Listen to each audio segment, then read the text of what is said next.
everybody. Welcome to a new episode of The Blind View after quite a hiatus. It's been 6 weeks, 7 weeks since we were all here. Here's your host, Miss Rebecca Meadows. Hello, ladies and gentlemen. It's so great to be live with you once again. Um, and thank you, Gino, for putting this all together. And thank you, Anya and Brandon, for joining me tonight. How is everybody? Yes, absolutely. Happy to be back after the break, and hope everybody's doing well, and I'm doing lovely. Yes, hello to all of my panelists and all of our viewers. This is the Brandonator coming to you live on location from, my house. It's good to be with each and every one of you, and I am looking forward to this episode of The Blind View.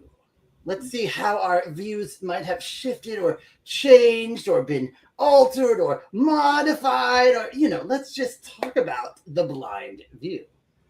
Yes, I think that would be great. I missed talking to you guys. It's so good to see you guys. Brett, I know. Um, I Brandon, did you go to the national convention for the NFB or the ACB? No, I was not at either one of the national conventions this year. Now, what about you, Anya?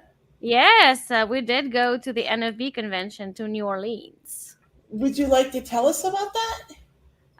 Yeah, I can tell a couple of things. I mean, overall, it was a pretty good experience. A lot of things are very similar to every other year, like every year we go to.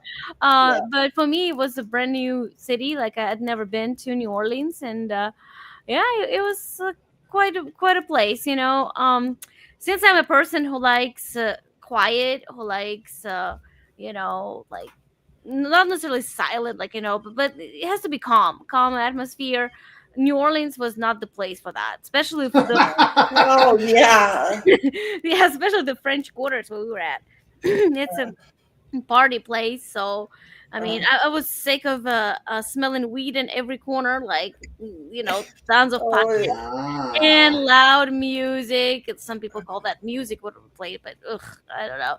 It was really getting on my nerves. So, but there were still things to do, and then if you really needed quiet, you could find a place to be quiet. There was a lot of good food. So exhibit hall was great, and even general sessions were interesting. This year I paid a lot more attention, like we talked a lot about AI and technology. Wow. So we got to ride a streetcar, which is kind of fun experience. It's something that everyday people in New Orleans do, and we just rode it. It was fun, like a little tram, public transportation. Yeah, so and we took a steamboat ride with a couple of friends. It was too pricey. I mean, looking back, I probably would have saved quite a bit of money booking directly on the website, but we just went to the hotel concierge and booked through them. But it was okay. I would give it like solid 4 stars for the trip. But yeah, Mississippi River is very deep in that area, so they told us a lot about this area, and we had dinner on a boat. Yeah, so I mean, overall, it was a pretty good trip. If you have follow-up questions, I'll be happy to answer. Did you guys go to the banquet? Yes, we did. Mm-hmm. So what did the president do his speech on? Can you tell me? I'm always interested in that. Oh gosh, what was he talking about? Now I'm going blank. Robert, do you remember this? Like the topic of the speech? I don't. Roccabono's speech. What was it about? The banquet speech. Yeah, I don't remember either. Oh gosh, Becca, you got me. Okay, I'll go online. I'm sure that it's available online. I'll go online and listen to it. I promise I was there, but okay. Admittedly, I did fall asleep at some point, but it was not bad. It was not bad. It was not revolting. Some of them were. Well, I want to ask you 2 questions, Anya, unrelated, generally, but about the same event though.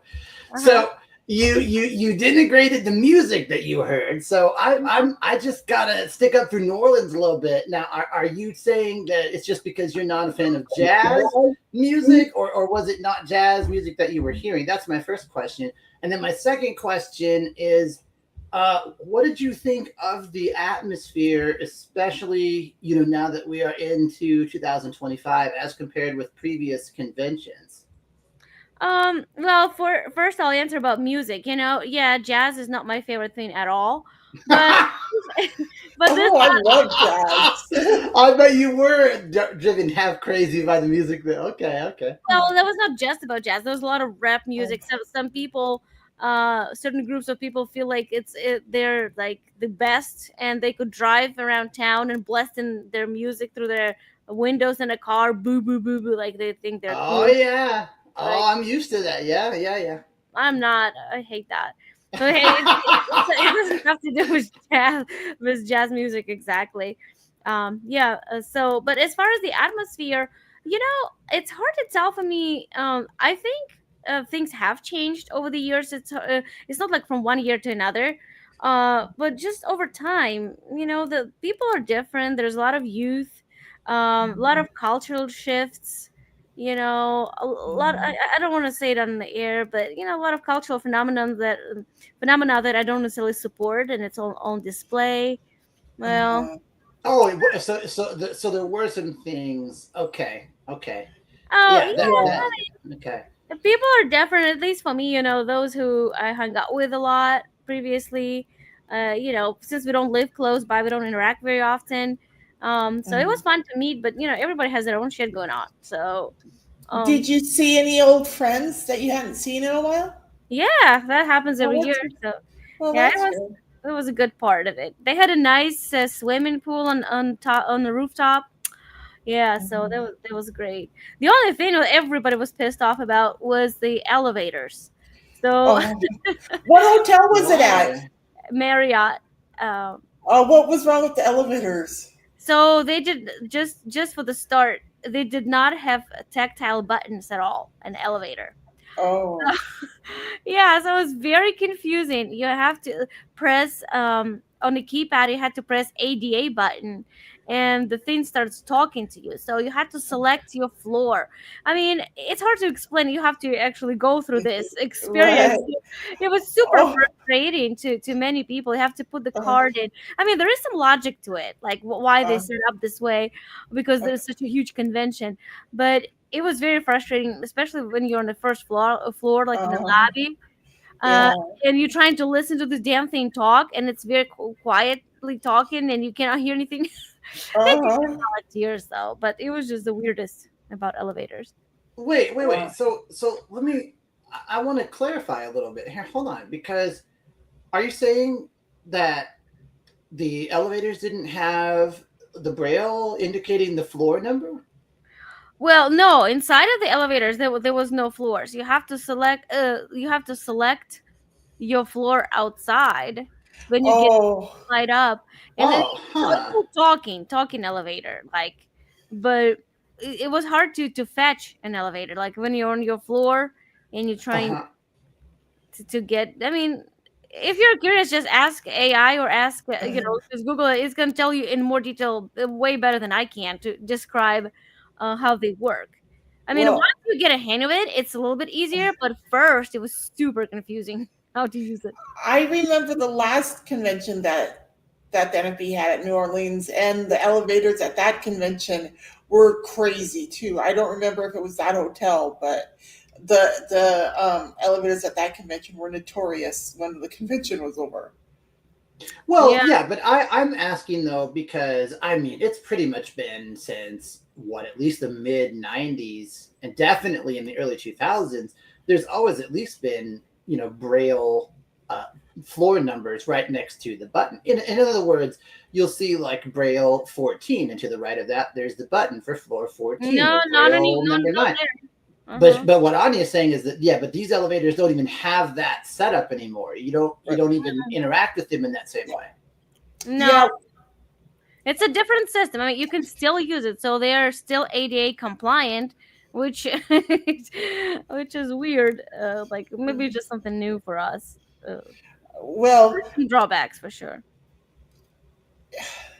those elevators sound strangely like the elevators that I think it was at last year's convention when the like the elevators, there were buttons on the outside of the elevator that you had to press, and then you had to get in and use your room key or something, I think. Oh Um, yeah, most of the hotels are like this now. yeah, and it was really confusing. I remember most people couldn't figure it out last year. And so the hotel last year hired, or they had staff members in the elevator to help people with the elevator and stuff because it was really confusing. I just think this lets us segue a little bit into for like you, Anya, who was there. I mean, which and I guess I can see if I think about it, even just for a short time. I mean, is AI even making its way into something as utilitarian as an elevator? I mean, maybe. I mean, Oh, and I that guess they're would be probably. cool. They'd probably work a lot better if they were operating with AI instead of these old elevators that have like these old styles of trying to do things, you know? Well, because I mean, what you mentioned, Becca, about your room key, Yeah. I think it would be kind of cool if you could just show your room key, to a camera, and the AI would just know, okay, you're on this floor, you're on that floor. You know what I Yeah. mean? Like, Yeah, that And would that's be what it cool. does now. I mean, we were in another hotel in Minnesota, and gosh, it was not Marriott. What was it? Um, so some hotel downtown, Renaissance. But anyway, they had the same setup, not in terms of talking elevators like ADA button, not like that, old fashioned with buttons, but you still had to put your card if you want to go to a certain floor. So huh? yeah, a Yeah, lot of yeah, yeah, yeah. But it wouldn't automatically take you to that floor, though. You still had to interact a little bit more.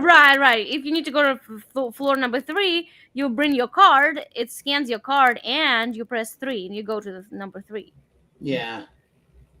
Yeah. That's Yeah, I mean, so it's like everybody's talking about AI these days, and in fact, I can kind of update you guys a little bit and just tell you guys I am definitively making my way into the Arizona Business Enterprise Program, and so I'm trying to oh be proactive, and I can tell you that AI is definitely making its way into like the micro market space for sure. Into So that's BEP? yeah, yeah. Wow. I'm that's what I've decided. I'm gonna try to do it. So I've thought about it for years, and I just think like, why not? Like, I think it's definitely something I could do. Are you talking about And doing BEP or doing AI? well, no, the business enterprise program, but Um, I've been watching like a lot of trade shows. Like there was a trade show just this May in uh, Las Vegas, and a lot of um, them are using AI now. um, So it's kind of cool. I'm kind of excited about it. So yeah, AI should hopefully be pretty accessible, you would think, right? yeah, but I mean now, for instance, it's cool. Like I kind of like all of the tap to pay and stuff. But I mean now some of the systems are you can just open up. I mean, so you pre-authorize before you open up the cooler, right? It won't even open up unless you pre-authorize your payment. So you do that, but then you just open up the cooler, take what you want, and go because cameras see what you took and they charge you accordingly. So it's like, Oh. wow, huh? That's kind of cool. But do you think people will not find a way to cheat around it? Oh, I'm sure they'll try. I'm sure they'll. Yeah, yeah. I'm sure. Which Just like they did with self checkout. Like, why so many stores removed self checkout Yeah. Oh machines? yeah, because people. Oh, I didn't know they did. Yeah, a lot of stores are removing. Oh, okay. All right. Yeah, and because a lot of theft. If you Oh, make it easy yeah. for people to steal, they'll steal. Yeah. Yeah. Oh, sure, sure. Well, and especially with elevated prices and stuff. Yeah, yeah. Yeah. Yeah, they have Yeah. whole systems. Yeah. So I mean, Um, I am sure. I mean, I'm sure they'll try to do that, but I just kind of look at that as an adventure, though, right? Because I mean, it's not that I'm in support of that, but I'm trying to maximize my income, but I'm already pretty stable, so I look forward to because I've always liked those TV shows like To Catch a Predator, right? And then I like those things on YouTube where people prank people on purpose. I love that, where like porch pirates come and try to steal people's stuff and they get like goop all over them or whatever. I love. So it's like, yeah, you know what? Try to steal from me. See what happens. Just see what happens. I welcome the challenge. Let's go. Wow. But you said so this is what you're trying to do for work, or you already have another job as well? No. This is what I'm trying to do for my next business endeavor. So. Oh, okay. So is it Yeah. going to be like what are you going to be running? Well, I hope to be running a micro market with, at least a moderate number of machines. I mean, it has to be manageable for just me in the beginning, and then I might scale up, as time goes along. But I want to minimize my staff costs in the beginning, at least, just so that I can get a good handle, so that I can get a system going, Uh-huh. And where would that be located, that market? I don't know. I'm going to have to work with what's called the Arizona Participating Operators Committee and stuff. So I'm not sure where they're gonna place me yet. That's not really up to me, I don't think. Although I am going to try to guide the process as much as possible. So I've already been working on a business plan and some justification documents, and that's what I mean. I'm not gonna just be a passive participant. I'm going to try to be proactive in this process. So. Good for you, Brandon.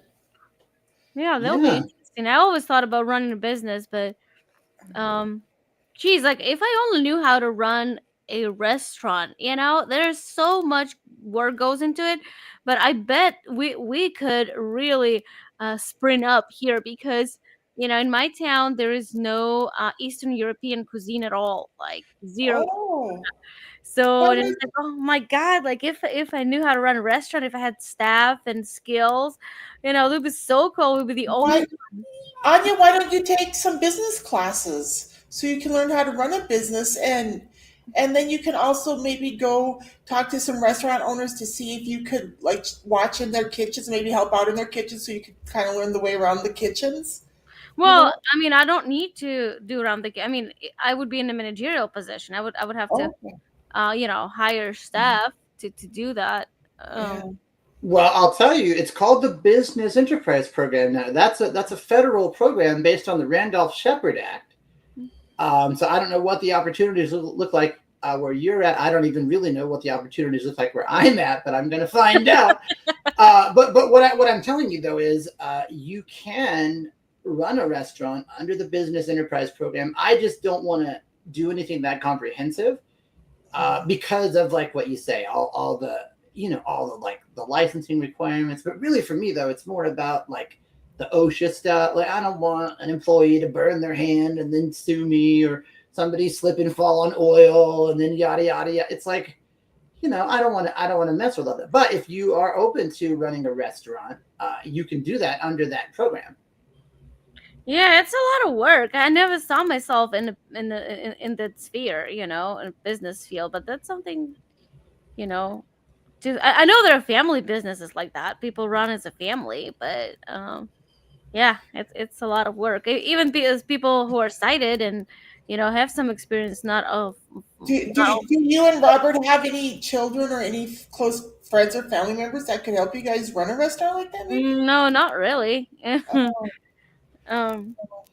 Well, don't feel bad, Anya, because I'm not really wanting to depend on my family either, even if they are willing. Like I have a 15-year-old son who's interested in helping me, but I'm telling him, dude, you ain't even passed your written exam yet. Okay, like go sit for the exam, go get your license, and when I get this thing off the ground, if you want to be cut in and make some money too, well, then but you got to show me that you can get your license first. If you can do that, and I can save some money and you can make some money, well, that's a triple win. But if you can't, then I'll find someone who can. So. Right, but you start with something small as a market, and I wouldn't, if I ever were to do something like that, I would not start with a restaurant. It's too huge of a project. I would do something like a little cafe or something, just some small tiny area. Yeah, so you should really look into the BEP program where you're at then, Anya, because I've had several friends in Montana and here in Arizona who do BEP, and there's like lots of different options. There's restaurants, there's little cafes, there's cafes inside of courthouses and hospitals and libraries and stuff like that, I guess. All kinds of different options for BEP.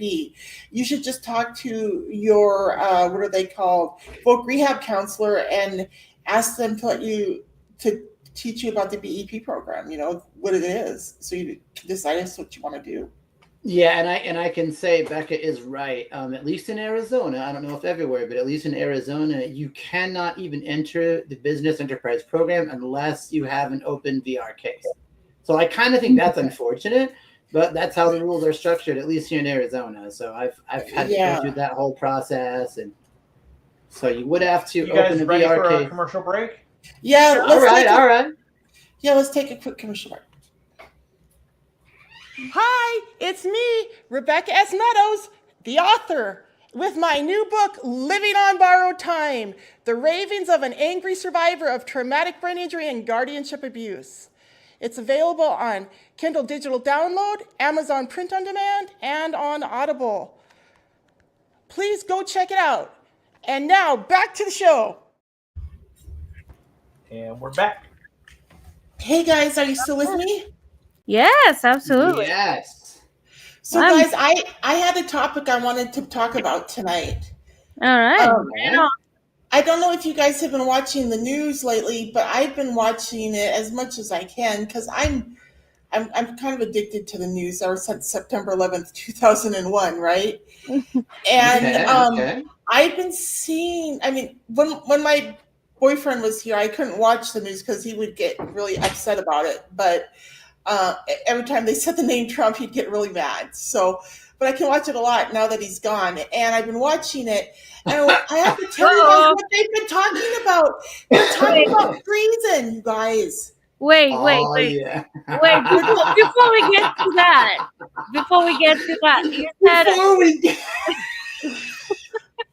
you said your boyfriend's gone. Do tell. Oh yeah, he's gone, guys. He's gone. He's been gone. Yeah, but now, wait. Like that country song says, is he gone for a minute? Like, gone for a while? Like gone for good? He's gone for good. I think. I'm pretty sure he's gone for good. Yeah, I think he's gone for.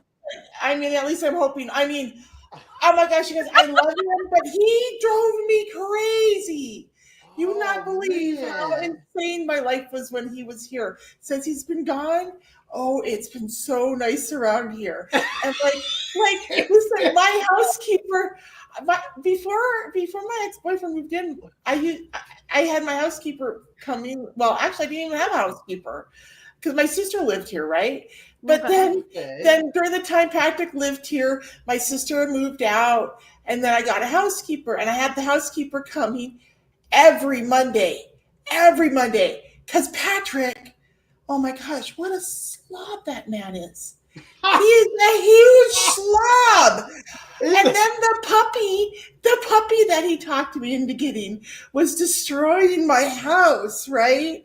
But since he's left, my house is no longer a huge chaotic nightmare, right? Like I'm back. Well, I still have my housekeeper coming once a week because I feel bad cutting her back to every other Monday, right? Okay. It shouldn't be about her. It's about you. I mean, since he's been gone, I've got like my house is no longer chaotic, and my puppy. I have the puppy in training school. She graduates tomorrow. She's been in it for 3 weeks. Is that the same puppy? Yeah, it's the same puppy that I adopted when he was with me, the one that was shitting and pissing everywhere in my house and doing all kinds of other things like chewing my favorite possessions up and stuff like that, right? Just destroying stuff that she shouldn't destroy and pissing and shitting everywhere, right? But she's been at this puppy school for 3 weeks now, and she's been learning a lot. She's been learning a lot of manners. She's been learning about going to the bathroom outside. She's been coming home on the weekends. You know what I mean? Mm-hmm. But I'm sure dog was not the only reason you kicked Patrick out, right? Oh, no. That wasn't the only reason. No, not at all. No, not at all.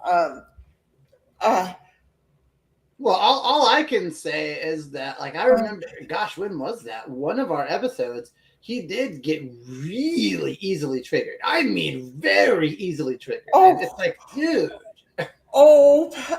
We said Brandon. one thing, and he's like, Brandon, you have no idea. Talking about triggering that man, you have no idea how many mornings he would chase me through my house. What?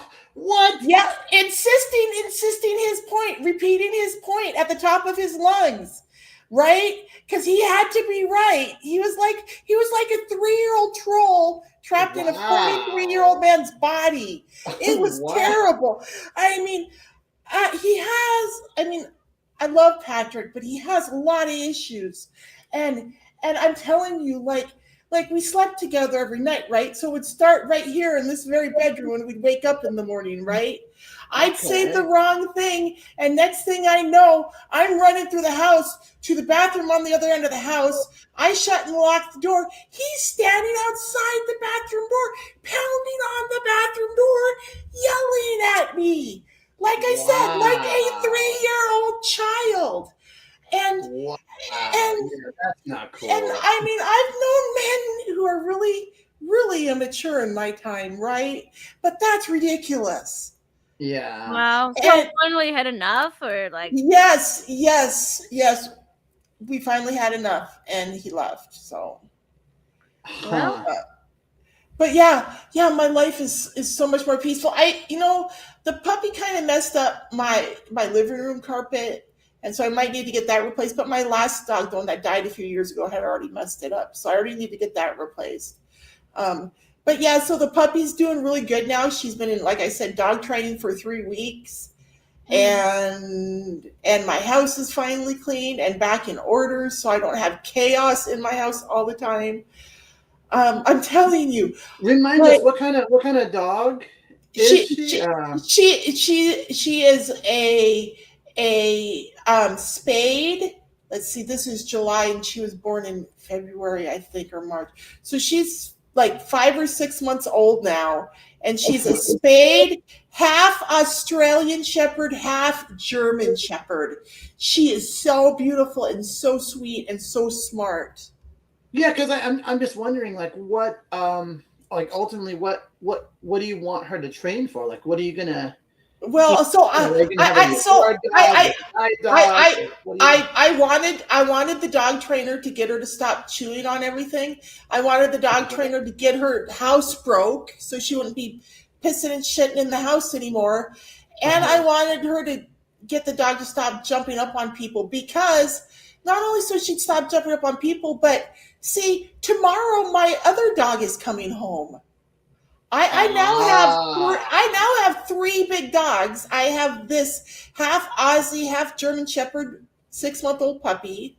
I have a purebred German Shepherd who's coming home tomorrow. She's been over at my sister's house for like 3 months now, recovering because she had a torn ACL a few months ago and had to have surgery. So she's been recovering over there, and she's coming home tomorrow. And then there's my dog Shepherd, the one that, like, I don't know. I mean, you guys might remember me talking about him before. But see, like, so I had Precious and Shepherd, and then Precious tore her ACL, had to go over to my sister's house because she was running through the dog door with Shepherd, and I was afraid she was going to injure herself worse while she was waiting to have her surgery on it, because she had to wait a couple weeks for the surgery for the surgeon to be available, because it was a special canine surgeon.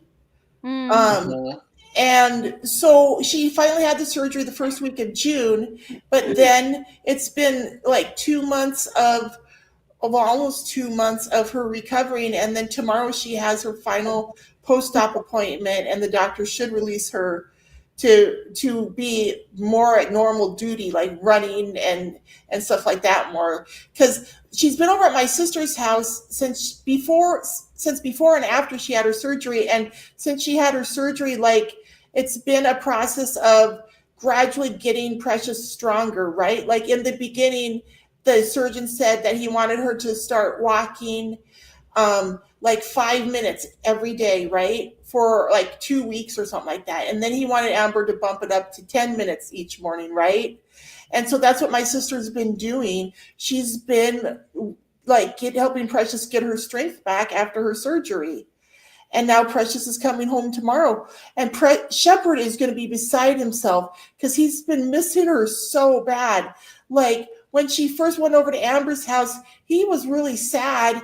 And like when Patrick and I would leave, we would come home and Shepherd would be in the house literally bawling at the top of his lungs.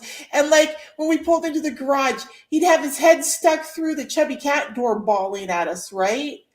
And and it just was tearing us apart. And that's why we got the puppy named Fawn, right? And Fawn's the one that'll be home on Friday, but Precious will be home tomorrow. But here's the thing. So Patrick's gone now, and I live alone now because my sister and my son are over at the other house, right? Because Patrick sent them packing while he was here. Well, So I'm sorry, but and 3 big dogs. I don't know what. Thankfully, I have a dog walker. My handyman helps me walk my dogs, but who is Patrick to tell your sister to pack away and leave? I mean, oh, my Patrick, he basically just chased them off. But my sister, she still comes over every day and we hang out and stuff. You know what I mean? But I told her, like, I was like, well, why don't you go over there to the other house and you can make it your own? And that's what she's done. And my son's living over there too. So. oh, so did you feel lonely all by yourself now? Boy, I did it. I really felt lonely when he first left, right? Because we were together all the time. I'm not so lonely anymore. Like I've got other stuff I'm doing. Like I'm listening to a lot of audiobooks. I'm watching a lot of news, which reminds me, that's what I wanted to talk about. Yeah, sorry about that. I got you off track. I was just shocked at what Yes. you were saying. I had I to hear. wanted to talk to you guys about this. Have you guys been hearing about this? Yes, I have. Yeah. Isn't it terrible? Well, listen, I just want to set the stage here at the beginning. I am not sycophantic where Donald Trump is concerned, and so that might put me at odds with some of you, or maybe not. But listen, I don't think we should stop talking about the Epstein thing, and so I'm not disavowing my previous support of Trump, but I'm just saying I don't agree with every single thing he's doing. And so regarding this whole treason thing, I think that I and a lot of people just really hope that something actually happens. And I don't have a lot of faith that it's gonna, but I'm sick and tired of these people, getting brought up on charges and then charges dismissed, charges dropped, and nothing happens. Mm-hmm. Yeah, but I don't think treason has anything to do. Obama's treason has anything to do with Epstein files. I mean, people Right. like. Oh no, it doesn't. But like James Comey, Clapper, Brennan, there should be something done. If they just fabricated and fallaciously falsified information, there should be something done. It's all. So I got to tell you, like when I heard that they made a strike force, I have to say that sardonic. Oh, you made a strike force. Oh, a strike force. Yeah, well, is anything going to happen? Because I really hope it does, but I'm getting real sick and tired of. So listen, Trump is doing so much to drain the swamp and eliminate the deep state. This is like our country's big chance to really clean house here and get rid of all these bad actors that are in our government and who are, who are trying to destroy our country and everything we have here, right? Of course. And that's what I'm saying. If you and I have falsified one document, if we were like a government contractor or a staffer or something, if there's anybody that's going to go after the deep state, though, it's Trump. We just have to keep supporting him and keep believing in him and not bog him down with all this bullshit because he's got work to do, like cleaning up all this shit and finding all of the people who are responsible for everything that's been going on. It's been ridiculous seeing all this shit that's been going on the last 5-10 years, mostly last Well, 5 or 6 years. way beyond 5, 10 years. It's like Yeah. Oh, and I do Yeah, think, to be clear, it I do got think really he is doing bad a lot of lately. good work. I do think he is. Yeah. So, And like specifically, I'm very, very happy about what he's done as far as illegal aliens. Yeah, I'm going to word it yeah. like that. Getting into this country down 96%. Amazing. Yeah, he's Amazing. done amazing stuff with the border. Yeah, and I mentioned earlier, the prices are still somewhat elevated. They are, but I think he is trying to get inflation under control, Now, and I think we see measurable results where that's concerned. some other things Trump needs to do, though, is he needs to fix our broken immigration system while he's at it. You know what I mean? Well, that's where you heard him kind of talking a little bit, and then it's died down a little bit about, there should be something done for like farmers that employ people who know that they have good character and Right. I agree People with who are that. really coming here to work. Yeah. Yeah, yeah, well, which I agree with that. Well, I heard some super solid Republicans saying that no, like you should not be, you should not be promoting this. Like, oh, these people are working our farms, therefore they should be. They're still breaking the law. Again, I'm not saying I'm probably What more what inclined what to say they're talking about, I think, is making some kind of like work visa for them that's easier for them to obtain, so they can come back and forth legally as workers. So they have like something saying this is who I am and this is how you can verify me and stuff. Yeah, but there are too many. And then, the premise of this whole idea is that, oh, Americans are not going to work for this. They're not going to work these jobs. Yes, they will. If you stop paying people not to work, if you make their life harder to live without having to get off their ass and do something for their life, they will go. If they need money to live, to feed their family, to eat, Mhm. they would work those jobs. So that's Mhm. nonsense that only foreigners can do those jobs. Just pay Well, higher and I pension. and I and I agree that those people, there are, probably tens or hundreds of thousands of people who did indeed come into this country illegally. But don't you think it would be fair though to, you know, uh, impose some kind of punitive measures on them? Because you're right, they did break the law. So, but I don't know that for especially for those who have committed no crimes and appear to have no gang affiliation or organized crime affiliation. I mean, if we want to try to make a pathway for them, but I'm saying, like, yeah, we could impose some punitive measures. I mean, Like I don't what? know. You don't. Well, if we may, if we raise their tax burden or whatever, like, okay, you can continue to work here, but you're going to start paying taxes and you're going to pay at an elevated rate or something. Well, that's not gonna work. The elevated rate. I don't think so. I mean, that's you seem to be talking more about amnesty type of deal. It's kind of first step towards amnesty. And Well, that's another. I'm not. I don't know about Well, amnesty. I want them to I actually become full citizens of this country. I think they need to figure out a way to make the immigration process more streamlined and make it, you know what I mean, so that there's not so many people that are jumping the system. Yeah. Yeah, but some people believe that we are actually done with immigration, whether legal or illegal.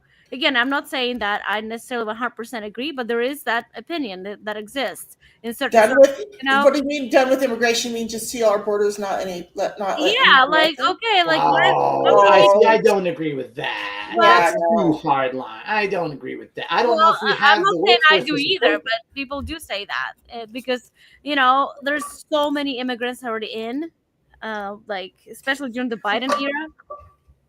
Well, and again, there are, but and I'm saying, but if they would, if they, okay, look, let me take this another way that's semi-connected, right? Like, for example, you got to be really, really careful where and how you get your news these days, because I've heard that before anybody is admitted to alligator Alcatraz, which I'm in favor of, Oh, isn't that a cool thing?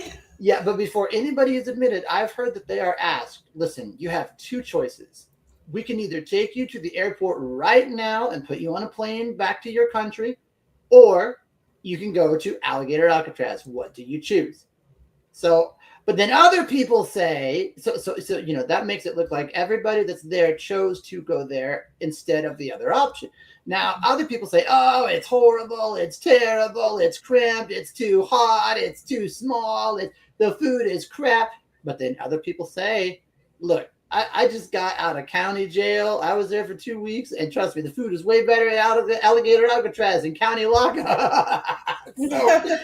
So you got to be really careful where you get your news. And so, but it's like if those people chose to be at alligator Alcatraz rather than be deported, it's like I feel the same way about the illegal aliens. Like, look, you either become a bona fide, genuine, authenticated citizen, or you get the hell out. You know, Yeah. So. Yeah.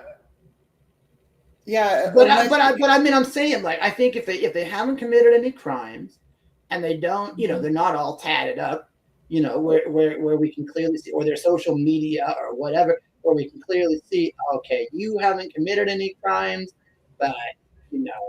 But again, people. So, I'm going to jump in. We'll take a commercial break, but I want you guys to ponder something.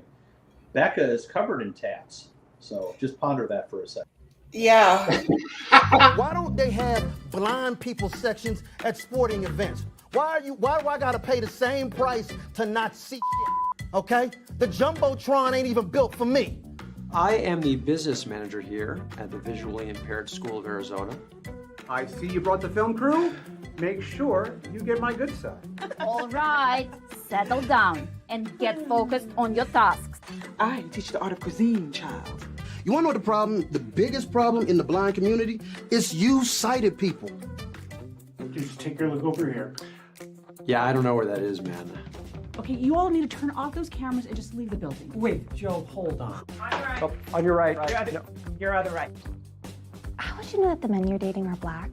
No, this is not card member services. This is the Visually Impaired School of Arizona. Gigi, where are his pants? I don't know. Billy doesn't work here. He basically came with the building. I can be the very first mayor of Blind Sylvania. Make blind America great again. There goes my pie. This happens every day? No, Sometimes. of course not.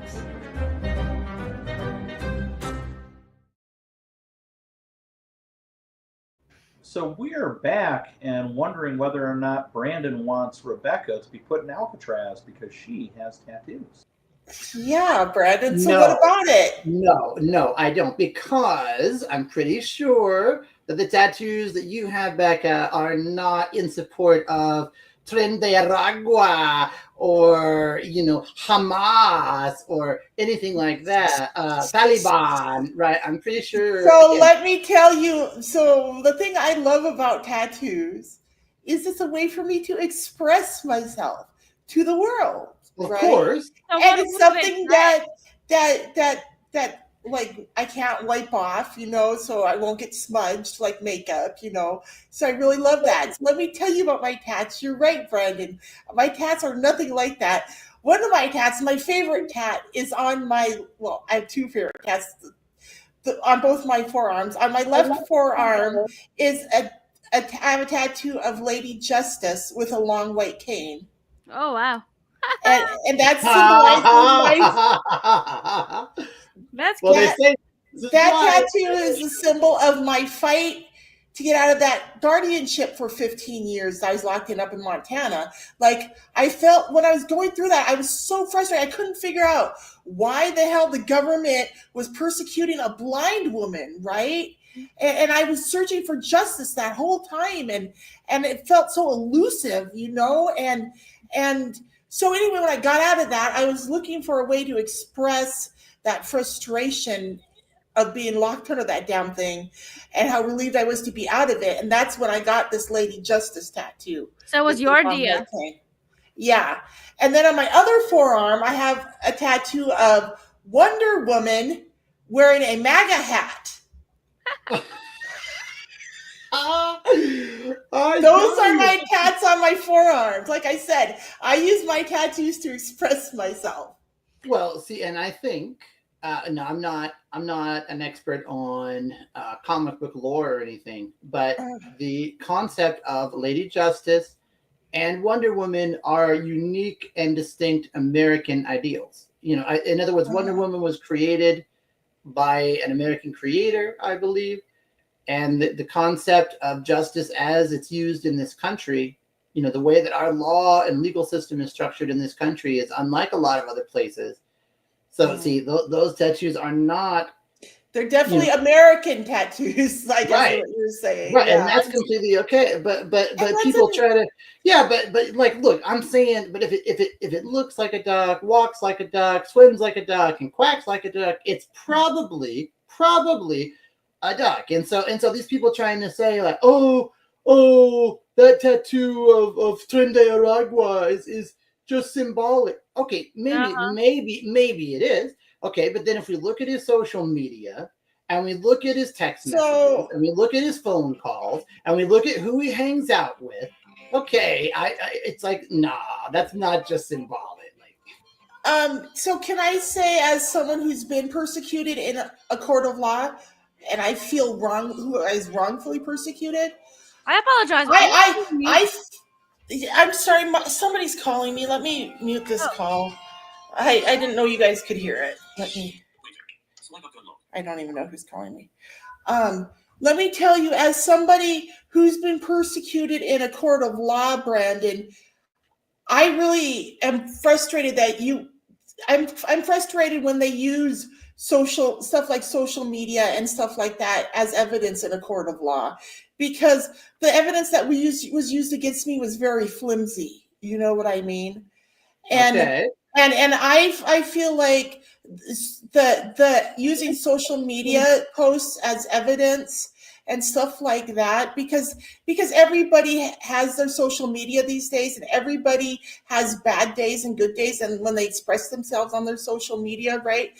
I really feel like when I hear people providing that kind of evidence, oh, this is what he had on his social media, I basically let that evidence go in one ear and out the other, because unless it's something that they're not just, you know what I mean? Like, okay, but remember, I don't know, because throughout our lives we post so many different things. You know what I mean? Yeah, but if you look comprehensively at someone's lifestyle, you can build a pretty strong picture. You go to meetings, and why would you go to the house of? I mean, if you. Like, I'm a big fan of old-fashioned law. I think criminals need to fear prison and things like that, right? Like a lot of people say our penal code and our penal system needs reformation. Oh, yeah. I feel like a lot of the sentences that are handed down and a lot of the punishments that are handed down are way too light. Well, see, I've heard the opposite. I've heard that, people incarcerated in federal, penitentiaries, that it's really bad, and there's a lot of guards will look the other way, I don't know. I don't work in that industry.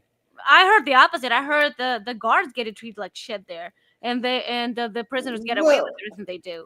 Throw pieces at them, and like behaving terribly, and nothing happens. See, and I think something should happen. See, it's that whole idea. Why are they permitted to behave like that? See, I don't think that should be permitted. Well, as far as prisoners being mistreated in prison's not supposed to be a fun place, right? Exactly. And they should have thought about that before they committed their crimes against society, whatever their crimes are, right? Mm-hmm. And what I'm talking about, though, is before it gets to the point where you're serving your sentence, when you're in court, like I'm talking about that part of the process, when you're in court being tried, like that doesn't always go fair. I mean, I feel like a lot of times the deck is stacked against the person for one reason or another, because of their race or their position in life economically, or their disability. Like, that's what happened to me. Because of my disability, I was persecuted, and my rights were taken away from me in a court of law, and it happens to so many Americans based on, like I said, stuff like the race or their economic status or their education level or all the January 6th prisoners. Yes, those are perfect examples. And I pray for those men and women every single day. You know that? Because they were all wrongfully convicted without fair trials. See, but I also think, again, going back to punishment, there were provocateurs there. Something should be done to them. Punitive measures should be taken against them. I mean, but I do see what you're saying, because like some people, literally all they did was film video in public areas, and they still got locked up. Like they didn't break anything. They didn't say anything. That's political persecution. Yeah. So I understand that does happen, but I just think though that we need to have ways of looking at a person's life comprehensively, because there also comes a point when it's like, no crime, a member affiliated with organized crime is going to admit it. No, of course they're not going to admit it. So you can't expect them to admit it. So you have to gather evidence against them. And that's all I'm asking be done here. And not just from social media. I mean, comprehensive evidence gathering. And I don't give a crap what color your skin is. Again, that shouldn't matter. You should be judged on the content of your character. No matter what color you are. So So yeah. And you mentioned economic position, Becca. I know one of Trump's concerns is that if we take certain actions, it could be damaging to the American economy. I mean, I don't really care about that because I do, but I don't. It's like I don't want the American economy to take a hit. Hey, speaking of the American economy. Speaking of the American economy, I just heard on the news that our GDP is up 50% higher than the experts were predicting last month. Did you guys hear that? Well, I'm not surprised the experts are wrong. I mean, they've been wrong since. That's what I was thinking. Forever. I get nauseous when I hear the word experts. Here's what could have happened, guys. The experts probably bet against Trump. So I don't know what the actual number is. They said 50 points or 50% higher, right? So the experts could have bet that it was going to be 20 points below water, right? So it's actually at 30 points, right? That could be where the 50-point swing comes in, right? I don't know, because I don't know where the numbers landed, but okay, so see, I appreciate your nuanced breakdown like that, because I was just going to say, this European deal, right? I mean, to me, it seems like, well, wait a minute. If we charge Europe 15% tariffs and they charge us 15% tariffs, that zeroes out. So how do we benefit? It seems, because it doesn't seem like it's reciprocal. So, I mean, yeah, I guess we'll get some money, but then if it's the same. Well, but we've been paying way more than they do. So at least historically, I saw the numbers. Like in some countries, we've been paying like 50% and shit. Oh, okay. Like they've been raping us, Brandon, raping us. Okay. Right, so that's how it benefits. Okay. Yeah, and we could not sell American cars like in the European countries because of super crazy regulations and tariffs and all that. And now Trump is trying to straighten it all out. Trump is cutting through all that bullshit. And I'm very happy about that. Alexa, stop. So I'm still supportive of Trump. Everybody's talking about the MAGA base is fractured and stuff, and I maybe it is, but I'm still more on the side of Trump than less. But it's like the other day he was making comments about the golf course, and he said it was the best golf course, and then he just had to throw in, I own it, but it's still one of the best. It's like, okay, Trump, why'd you have to mention that? Well, because it's Trump, Brandon. It's Trump. He's like, I know, but it's like, dude, who cares if you own it or not? Like, so are either of you dying to see what's in the Epstein files? You guys aren't concerned about this? No, I am, and that's what I said. I'm not going to be quiet about it, and I don't think we should be quiet about it. Because when you combine Epstein with Diddy. Right? I mean, both these guys are sick bastards. I mean, something needs to happen. We all know shit went down. You know what I think is going on, you guys?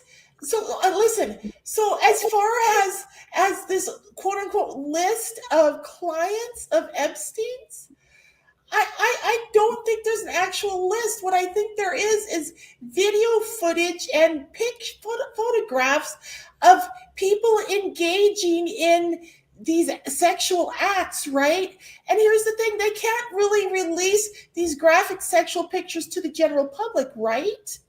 Okay, And but that's what I'm why I saying think is there's a how was hang up all here. yeah, but how was all of that facilitated? There have to be people involved. That doesn't just happen. I think it's probably, most of it's probably video and photography footage. But what they could do is they could write an account of what the crimes that were committed and who committed them, because that's what the people want to know. And that very well, I'm hoping that will come to that at some point. I'm pretty sure that's what Trump and everybody's planning, right? Like nobody wants these perverts to get let off, but we need to do this in an orderly fashion. We can't just release all of this pornographic footage to the public.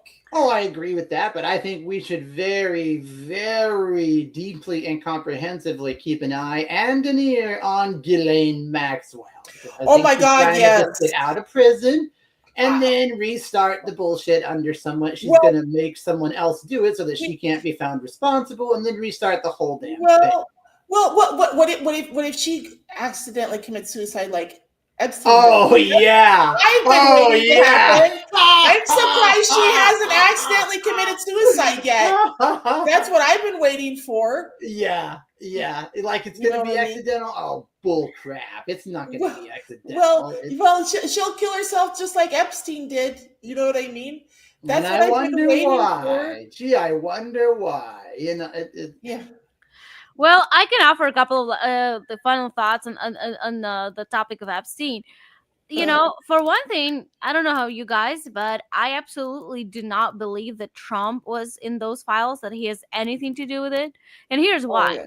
For one thing, Trump has been investigated left and right since he started his campaign, since he won his presidency in 2016. So, I mean, they looked into every shit he took. So, I mean, do you think they would not have found this? And then DOJ was theirs for 4 years. So, I mean, if they had a letter that they claim they have, which nobody saw a copy of, nobody saw the scan off, like nothing. They just talk about it. Here's something else they're saying on the news too that also occurred to me. They're saying that if Trump was in the Epstein files, well, the Democrats have had those Epstein files for years now. That's what I'm saying. They would have released the information when Biden was in office. That's what I'm saying. Like, they had DOJ or when Kamala was running against Trump, they would have released it then. If they had anything. Well, and again, I come down more the middle lane in this. Because kind of what Becca was saying earlier, I think that there may have been a time when Trump may have known Jeffrey Epstein, and he might have traveled places with Jeffrey Epstein in the beginning, but that doesn't mean that he knew about all the sick crap. Or that he engaged in it. I mean, my goodness. Right, because we know that Trump used to hang out with a lot of left-leaning Democratic figures back in the day. So he was all about making money, right? And when you do that, you don't be overly politically ideological, you're just making money. You don't care what political affiliation people have. So, but again, I don't think that makes him culpable or anything in any way. Yeah, I mean, I just don't believe the way the Democrats are jumping up and down and screaming about it. Oh, Trump is a part of it. No, I don't think. If they had a letter, they would be waving it like I don't know, cocaine-infused, purple-haired clown liberals on a pride parade. Like they would, wave the flag. That's what they would do with a letter. So I don't think that letter even exists. And to me, it sounds. Again, everybody's going crazy about this interview with Hunter Biden, where he tries to make crack cocaine out to be like a very pure and healthy substance. I mean, if you got busted with crack cocaine and I want to see that interview. That's got to be hilarious. Well, they played box over and over. I happened to be in the hotel because I don't have cable at home, and then they played it a lot. Like not the whole Oh thing. yeah. Plus, he lied on a federal background check for a weapon. I mean, if we'd have done those things, oh my gosh, they'd bury us underneath the jail. You know what I'm saying? Mm-hmm. Oh, I'll have to go on walking YouTube out, and look for that video when I get off there. I haven't even seen it. Oh, it's ridiculous. Yeah, just look it up on YouTube or ask your friend O or A, whatever, to play, Hunt Biden interview. Yeah. And Wow. he's still walking around, free man, giving interviews, laughing it up. Yeah, of course, because I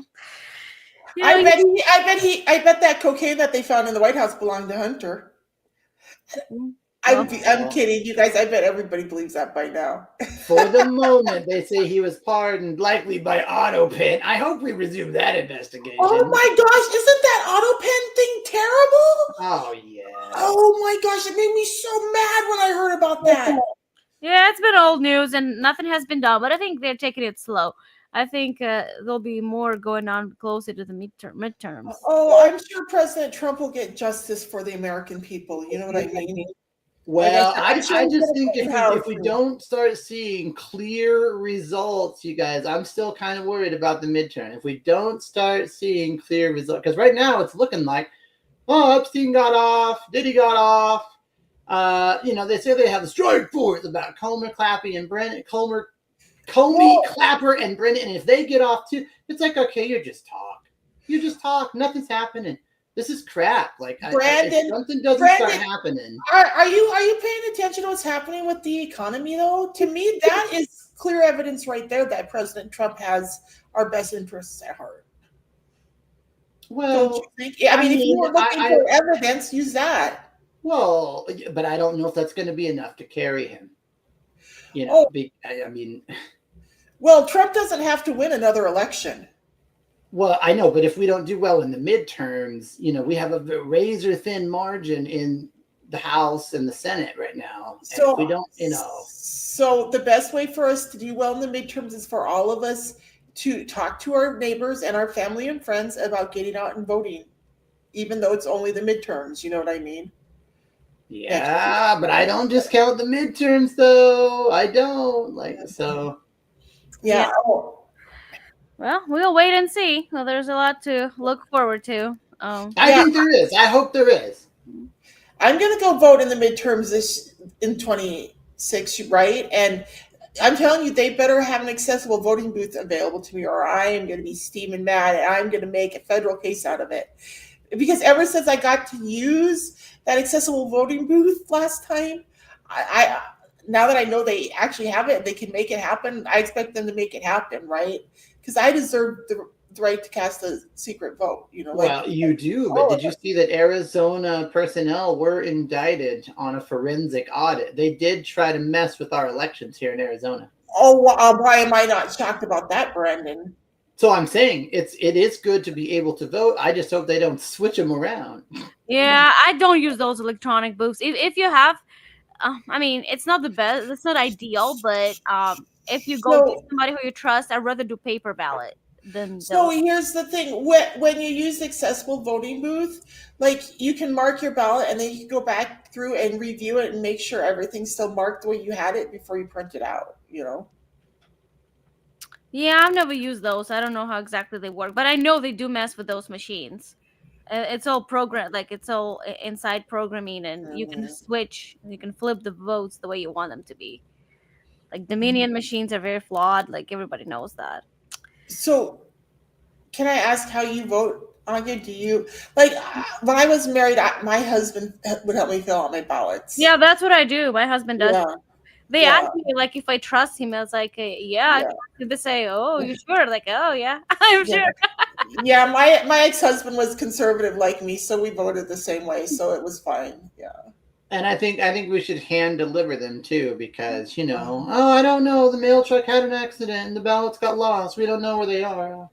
Well, and Yeah. plus for me, it's not a big secret. I know it's your right to secrecy, like to your vote, But I'm kind of one of those people who is up into your face, like like yes, I vote for Trump and whatever. Here, like I don't make a secret out of it. So if I had to ask a clerk or somebody just to make sure, double check that they did what I asked them to do, and I'm okay with announcing to the whole freaking building that I voted for Trump. Oh yeah. Yeah. I don't announce it, but that's just in I my said I thing could. I would. to keep the peace. Like, but if I'm asked directly, did you Right. vote for Trump? I'll say yes, I did. Right. Well, I wouldn't announce it. It was just like to illustrate my point that I'm And not. then I love it. They just throw the, oh man, you fucking Nazi, and I just laugh at them. I'm like, wow, boy, you're kind of rude, aren't you? Oh my gosh. Okay, last thing I'll say. I think we're getting close to the end, but I'll say very quick. So we're driving to the airport. Just to our last trip. Okay. So and in our car we have a sticker that says "Don't tread on me." We had it for a long time. Okay, so and my husband starts noticing that he thought somebody flipped him off, but he thought, well, maybe it just seemed to me, maybe I just confused something. But then our window was slightly open, and I hear some moron yelling, "You're Nazi devils!" And I was like, yeah, see, what the fuck did he say? So I put my window down. I understand that he was. Oh, Robert says, "Fuck you," and flipped him off. And then I opened the window.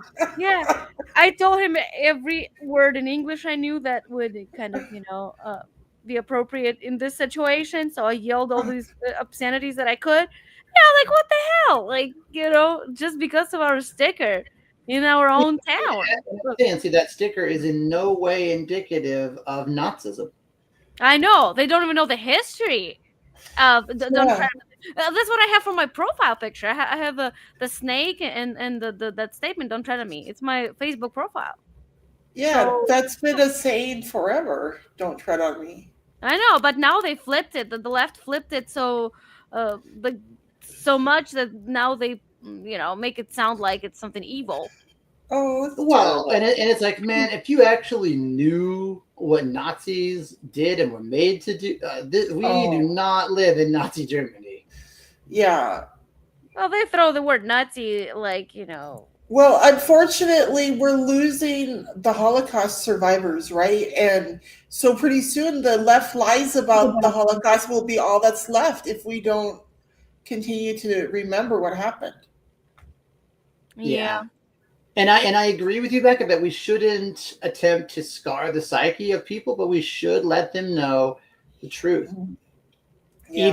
Even if it's visceral, even if it's violent, even if just put the thing. Yeah. Viewer discretion is advised, and if people let people who shouldn't consume that kind of content consume it, well, that's on them. I mean, we told you viewer discretion is advised. Yeah. I'm glad we got up on things, you guys. It's been Yeah. a long time, and there's so much happening.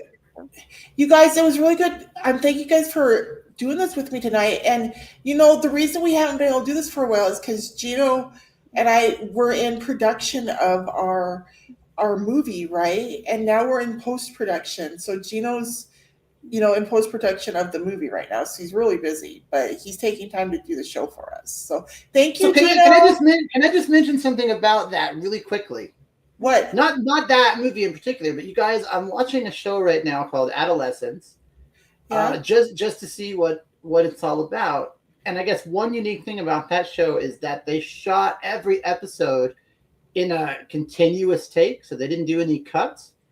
But one problem that I have with it, I was talking with Gemini about this last night. While I understand that can make a very unique and immersive cinematic perspective, one big problem that I have with it is the sound design problems. For example, there's this one part near the end of episode 1 when this teenage boy is being interrogated by police, and it sounds like they're swapping positions back and forth and back and forth, but they're really not. Visually, they're not. And I think it's just because they moved the camera to give different perspectives visually, and they didn't even think about, this is going to make the sound fluctuate. Oh wow, that's terrible. Oh, yeah, it's just funny. It's like, why does it sound like they keep swapping positions from side to side of the desk? Like, I'm pretty sure that's not actually visually what's being seen. So, Well, yeah. So, Are we having the show next week? Considering this, you guys are in post production, or so I think so. I'm gonna ask Gino to be if Yeah, I we mean talked about like yeah. I'll make time every Wednesday now that I'm back in town. So until travel to, go to the markets and try to promote and sell the film happens, for the foreseeable future, we should be back on our normal schedule. Yeah, and I'll work. all right.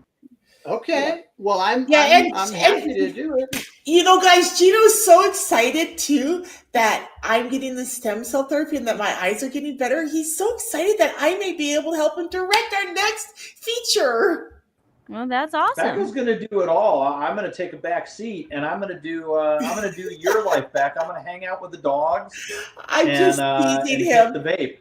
I'm just teasing him. He always used to tease me about replacing him, and so when I started doing stem cell therapy, I was teasing him, and I said, "Well, when I get my vision back, I think I'll just take over directing the movies." Well, you know what? Honestly, like, I don't mind the concept of like found footage films. So, I mean, I know, Gino, you can't sell the farm, right? You can't give away everything, but maybe if you could just give Becca some like introductory directorial tips or whatever. I mean, if she actually wants to become a director, well, then that's going to require some schooling, probably. All you got to do. But I is do mean, it. I'm in favor of That's like found footage type. You just got to do it. Becca, when she gets, if the stem cell stuff works and Becca has vision, I would be more than happy to put a camera in her hands and have her just run around. Oh no, definitely not. I was only bringing it up as a way to tease Gino because I've been teasing him about it since I started the stem cell therapy. I mean, you might shock the world, Becca. I'm a little bit like excited / nervous to think of the stylistic way that you would do. I mean, the ravings of a mad blind woman. What in the hell kind of film is this? What is this? What is this? The ravings of a mad blind woman. Have you said that's what you said? I didn't say you said it in the commercial break. Oh, for my book. Yeah, my book is called The Ravings of an Angry Survivor of Traumatic Brain Injury and Guardianship Abuse. The Ravings of an Angry Survivor. Can you imagine a film or a TV series being directed by a raving angry survivor? Wow. Oh yes, but that raving angry survivor is angry with one group of individuals, and that is lawyers. Because they are scum, and they are the ones that prey on victims of guardianship abuse. So, yeah, they preyed on me, those effing lawyers. Lawyers are evil, man. And Brandon, you're not a lawyer, so. No, I'm not. But I'm just thinking of, I mean, if you start making TV shows, I'm going to try to get them to ask you about. Now, it's alleged that you are a raving angry survivor. Can you speak to? I want them to ask you about that, and I want to see how that influences your directorial vision and like how you see. I really get into like film and TV shows like that. Like what lens did they use? What camera did they use? Why did they do it like that? Like, so I really would be curious to see how you direct and why. Because for instance, I really like the work of Mike Flanagan. I like those really long, like panoramic shots. I kind of enjoy that. So let me tell you something, Brandon. Can I let you in on a little secret? What's up? Don't tell Gino, okay? Because it'll burst the bubble. Oh, okay. I have absolutely no interest in being a director. Absolutely none. Absolutely none. It's just something I used to tease Gino about. So what you're saying is I won't get a break until I die. Exactly, Gino. You are our director here at BBE Entertainment. You're no rest for the wicked. Yeah, Gino. I apologize. Are we still live or? Oh, I think we haven't shut the show down yet. We are. We're still live. We are. Yep. So Gino has absolutely no threat for me. I don't know how to direct. I don't want to be a director, but I do get interested in like in directorial type stuff, like because I just am. What questions do you have, Brandon? We can answer some questions for you. Oh no, I mean, we don't have to do it now. But I'm saying, like for instance, I like TV shows and movies where. You know how like when someone's driving in a car somewhere, sometimes you see that, like they film them in the car and they have a little discussion or whatever, and then they arrive at the place. But other times you see where they get in the car and then we just zoom, cut right to the destination where they end up. See, I don't like that second way. But some directors do like that second way more. You like it when you can see the stuff going by outside the car window. Sure. And you can hear the outside traffic and stuff. Yeah. But I'm not a director though, so I don't know why some directors choose to not shoot like that. I agree with you. I think the first way is better. Gino, do you have anything to say about this? Well, I mean, I know we should end the show because we're already at an hour and 15 minutes.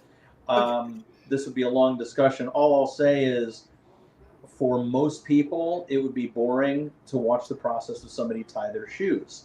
So you collapse time and you only show the most cinematic moments.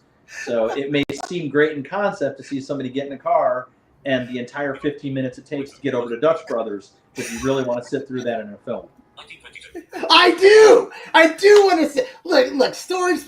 Okay, we don't have time. Storage space costs next to nothing now. There's plenty of room on Blu-ray films. I mean, what? No, really, I'll just end it here. Like, I didn't mind watching The Green Mile. I didn't. Yeah, it was a 3-hour film. I'm okay with that. I mean, if it's really something that a director really puts their heart and soul into, I'm okay with that. So, but again, I think we've talked about that. I'm a dinosaur. Roar! So yeah. I don't like 30-second little TikTok bullcrap clips. So yeah. Okay, well, guys, we better wrap it up. Thank you for joining us, ladies and gentlemen. We hope you enjoyed this episode of The Blind View. You can email us at beccameadows76@gmail.com. Please be sure to like, share, and tell your friends. Peace out, y'all. That's a wrap. Bye, everyone.